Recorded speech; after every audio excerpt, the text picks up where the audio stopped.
Time to fry! Oh! Oh, Street Fighters! Street Fighters! Street Fighters! And here we are back again. Let's get my sound kicking back in here. Hopefully that's not too loud. Let's kick it down just a notch. Burp. Burp burp. Alright, that's not bad. That's not bad. That's a nice chill beat. Burp. Burp. Okay. Alright. So guys, what did we get today? We got our Effigy clash that popped up. Now I just wanted to mention a couple of things. Effigy statue. You have to claim it a couple of times a day. It's an idle resource. You kind of have to level them all up. I'm not sure. Yeah, might as well. I think this one, it tells you exactly what it is. Like this is a PvE exclusive. This one is PvP exclusive. We're not at that stage yet. And this is Effigy exclusive. So it's just for the Effigy. When people are, I believe, attacking your guild's Effigy. Yeah, S provides extra stats and skill buffs to your guild Effigy, which is something that other people are going to have to attack, and it takes effect when the Effigy is defending itself from enemy attacks, right? So we're gonna have to attack other guilds' Effigies. But this is for the boss that's currently available. This is for basically attacking other players and their Effigies. And this is for defense, right? So you do kind of want all of them leveled up. But when you go into here, if you notice down in the bottom right, you probably can't, I can't actually even see it properly on my screen. But chances to obtain EXP, you get 5 free chances a day. If you want to help your guild out get more EXP, do those 5 extra chances. It'll cost you a total of 250 diamonds. And in all honesty, with the mission rewards and everything, they all give like 200 diamonds a pop. It's not bad to give back to your guild in that regard. You should probably try to do those extra 5 chances to give your guild the extra boost that they need. Now, the one thing I wanted to mention, my damage, I was able to hit 37 million this morning. I was ranked a lot higher, but such as it is, you fall down over time. Like, oh my god, look at that. What the hell did he use? I bet it's Cammy. The new Cammy. See, this is the whole thing. That new Cammy, she's awesome. Absolutely awesome if you can rank her up that quickly, but for most of us it might be a long-term thing, and by the time we get around to it, she might not be the new hot deal. But the one thing I noticed, Fashion Blanca, for those of us that have him unlocked, oh my god, the damage output that he actually has available is absolutely ridiculous. But the one thing I wanted to mention to you guys about this fight is the boss gets a 20 stack. Where the hell is it?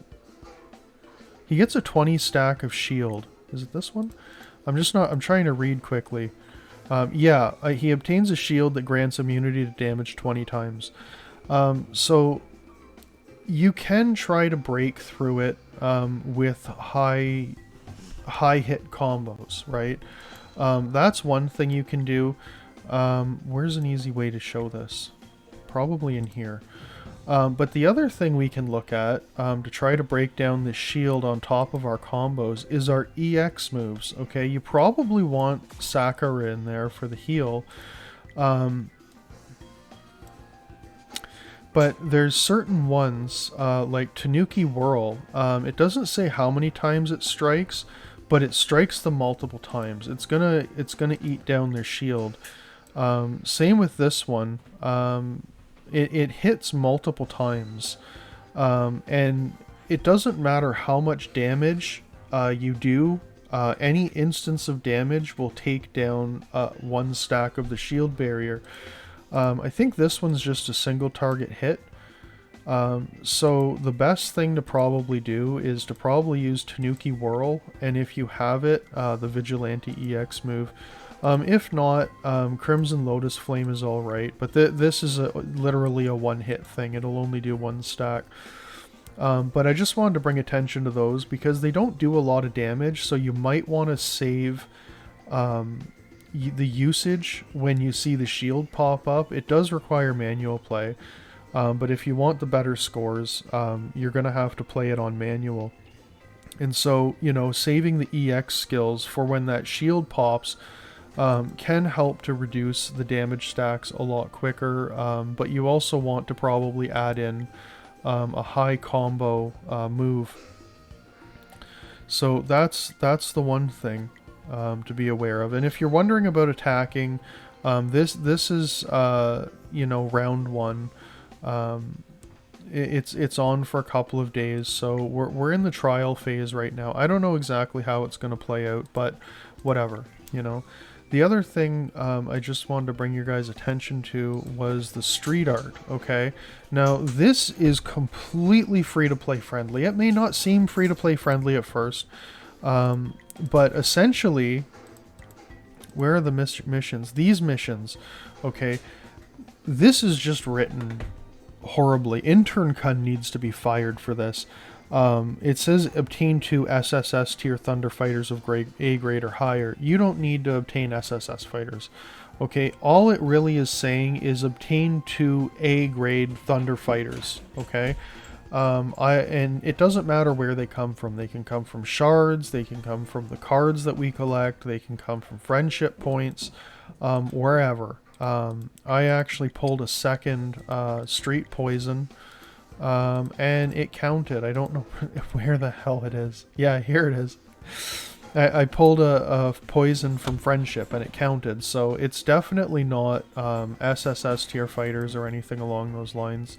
And all the other missions, just read them. It can all be done kind of in Shadaloo City. You just have to watch what classes you have, you know, 2 balance class fighters. So you might have to switch your lineup up.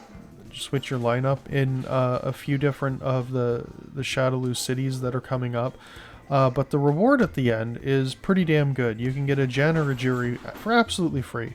So this is really nice, especially coming after the Monster Hunter Ken thing.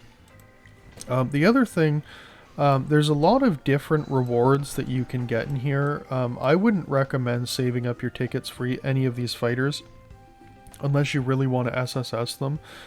These cards are actually not bad for the A rank. And oh, can you actually get the Infernal fight? Oh, you can actually get Infernal fighters out of here. So that makes these even. I thought they were the choose one of the faction invites, but no, this has a chance of giving you anything. So those are actually not bad. For the cost of them, I don't find these things very good. This is not bad. 5 tickets for 50 faith gems, but it's more of a later game thing. If you're starting out, it might not do that much for you, but faith gems are really expensive and there's very few places to get them. These ones and these ones, you'll end up with a ton of them just from, like, if you really, really need them, go for them, you know, but it's the red boxes that we need more of. And they do actually sell those here, 12 of them for 35 points. But the one thing I really noticed is they've never made this super available, the tier 2 engraving kits. I don't even see a place to buy them for gems. The only place I've seen is to buy them for money. Don't get the SS vehicle kits. But the tier 2 engraving kits, even though they're 60 tickets or whatever, and it might be limited, the only place I've really seen them thus far is in these packs, and you only get one of them for $5. They may become more readily available later on, but if you're at the point that you have, you know, specific, your element specific gear. Ooh, sorry. But you have your element specific gear, and you want to rank it up. Don't use this on non-element specific gear, please, because you're just going to have to do it all over again. But element specific gear, absolutely worth it. It's usually about a 30,000 power boost for each piece of equipment. So those are something to look into. But that's about it for the new update for today. I just wanted to kind of briefly talk about, you know, a half-decent team to use, and check out Fashion Blanca, because I don't know why, but Fashion Blanca, for some reason, is just absolutely fucking killing it for me. I threw Street Poison in there. I have her at an A rank. She does help a bit, you know. But I basically had Fashion Blanca, and then Street Poison, then Fashion Blanca, then Chun-Li for her 3 move, which gives a little bit of extra battery power. But this Fashion Blanca, I don't even have him super geared up or anything like that, but he is absolutely rocking it. So play around with the formations, because looking at the leaderboards, just everybody's using Trendy Cami, and you know, SSS 5 Gormagalaken. You can't use your mercenaries in this mode. You know, that wouldn't make a whole lot of sense. How's Pain doing? Oh, he's using Juri. Well, that's refreshing.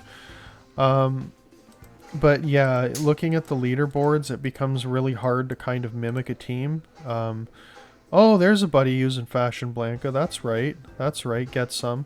But everybody's using Gormagalaken because yeah, he's actually good when you get him up to SSS rank, you know.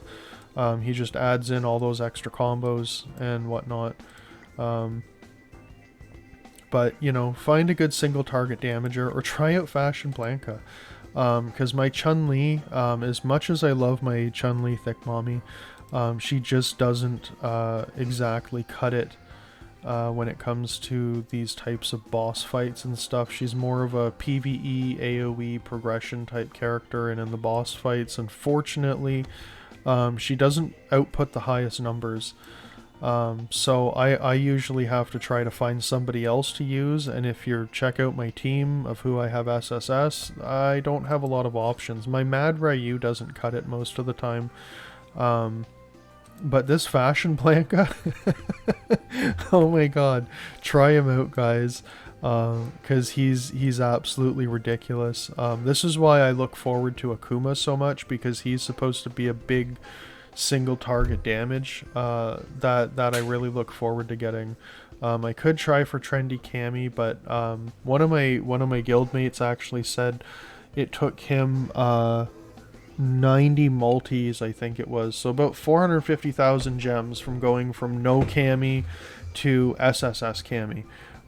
So that's an estimate right there of about 450,000 gems to get Cami to that point. You know, it's one experience, but you know, experiences may vary. But once you pass that certain mark in divination, it doesn't give out candy bars anymore, boys. And it gets back to the 2% RNG rates. You know, for all the people that are screaming scripted, I wish there was a longer script, because man, that sure would be nice. But we do eventually hit the 2% rates, and that's why I'm hoping for Akuma, because if there's early Akumas and stuff like that, script it in, give them to me, boys, because that's a helpful damn thing. Especially when you get to the point that it's going to cost you, you know, a few 100,000 gems to max out a fighter. So anyways, that's it for me, guys. I hope this was useful, just looking at the Effigy Clash. I wish you all luck, and yeah, may the feet be with you. I'll see you guys in the next one. Peace.